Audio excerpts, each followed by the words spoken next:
जी। कायदे आज़म के बारे में बड़ी मिस इन्फॉर्मेशन कही जाती है। मैं उनकी ज़िंदगी से एक उनका ही बयान कोट करता हूँ ताकि फिर हम रिलेट कर पाएँ कि हमने ऑलमोस्ट 79 ईयर्स में क्या किया। बहुत सारा प्रोपेगेंडा किया जाता है कि कायदे आज़म ने कहा था कि मैंने गलती की पाकिस्तान बना के, ये बिल्कुल नहीं उन्होंने कहा। कर्नल राई बख्श उनके डॉक्टर थे, उनके जो बेटे हैं वो अमेरिका में रहते हैं, मेरा उनसे राब्ता है, मैंने काफ़ी सारी इन्फॉर्मेशन उनसे भी ली। वो कहते हैं और उन्होंने कर्नल राई बख्श ने लिखा भी है कि बिल्कुल आखिरी वक़्त में कायदे-आज़म जब दुनिया से जाने वाले थे, ज़ाहिर है सिर्फ़ 13 महीने बाद दुनिया से रुखसत हो गए पाकिस्तान बिल्कुल। बनने के बाद। तो कहते हैं मैंने एक दफ़ा कायदे से पूछा कि आपको कोई अफ़सोस है, कोई ज़िंदगी में पूरा कोई रिग्रेट है आपको? तो उन्होंने ये नहीं कहा था, ये हम कोट करते हैं कि पाकिस्तान बनाकर गलती की। उन्होंने कहा मुझे एक अफ़सोस है।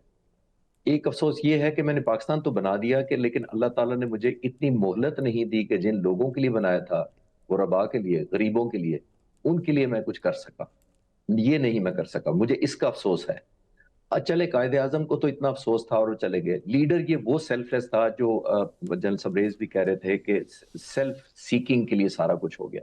ये वो लीडर है जो ज़ियारत में बीमार है और अमेरिका इलाज सिर्फ़ इसलिए नहीं जा रहे, एक वजह एक तो ये मुल्क गरीब है और दूसरा जब कोई डॉक्टर मेरे वहाँ टेस्ट करेंगे तो उनको पता लग जाएगा कि मेरी तो ज़िंदगी एंड हो रही है और पाकिस्तान तो बेरली अभी बना ही है और सर्वाइव नहीं कर पाएगा अगर उनको पता लग गया कि कायदे तो दुनिया से जा रहे हैं।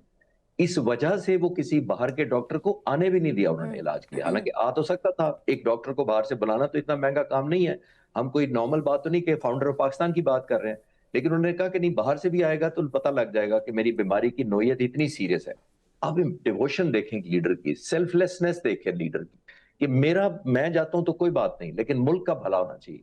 ये वो अब हमारे लीडर हैं जो आखिरी दिनों में मैं अक्सर कोट करता हूँ और जन समरेज़ ने तो काफ़ी दफ़ा सुना होगा।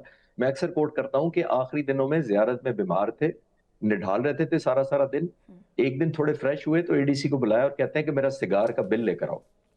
एडीसी ने कहा सर आप गवर्नर जनरल हैं इस मुल्क के, एंटाइटलमेंट है आपकी पर्सनल एक्सपेंस की, तो वो तो आपकी तबीयत भी बहुत नासाज़ थी तो बिल तो अदा हो चुके हैं आपके हुँ। जो सिगार के थे।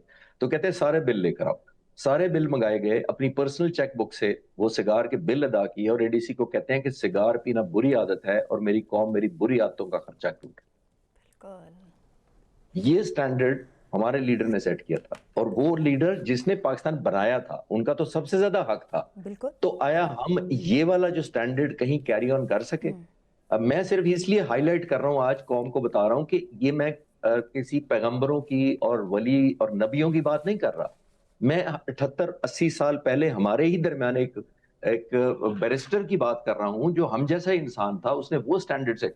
जब हम नबियों की बात करते हैं, तो बहुत सारे लोग मुझे कहते हैं, "सर, अब नबियों की इतनी मार्फत है, उनका वो मकाम है, हम उनको कैसे पहुँच सकते हैं?" लेकिन मैं 78 साल पहले के एक शख्स की बात कर रहा हूँ, तो उस तक तो पहुँचना इतना मुश्किल नहीं है, अगर हम कोशिश करें तो। तो नंबर 1 अगर मैं अक्सर आखिरी जुमला मैं इस पे कहना चाहूँगा कि कायदे-आज़म मैंने कोई 23 साल हो गए रिसर्च कर रहा हूँ। मुझे कोई पूछता है कि कायदे-आज़म की एक सिफ़त बता दें सिर्फ़ आप, हुँ। कि जो एक तो मैं वही कहूँगा जो जज सबरेज़ ने की है। मैं कहता हूँ कि कायदे-आज़म में एक चीज़ थी सेल्फलेसनेस। वो हमारे सब लोगों में आ जाए, जो जहाँ भी जिस पोज़ीशन पर भी है। हुकूमत में है, हुकूमत से बाहर है, ऑपोज़िशन है, पॉलिटिशियन है, दुकानदार है। जब ये अब आ जाए तो फिर आई थिंक पाकिस्तान बदलेगा। अदरवाइज़ जनरल सबरेज़ बिल्कुल ठीक कह रहे थे कि अनफॉर्च्यूनेटली हम कोई इतना वो एक्साइटेड नहीं देख रहे, लुक फॉरवर्ड कर रहे, अनफॉर्च्यूनेटली बिकॉज़ जिस मुश्किलात में हम घिरे हुए हैं।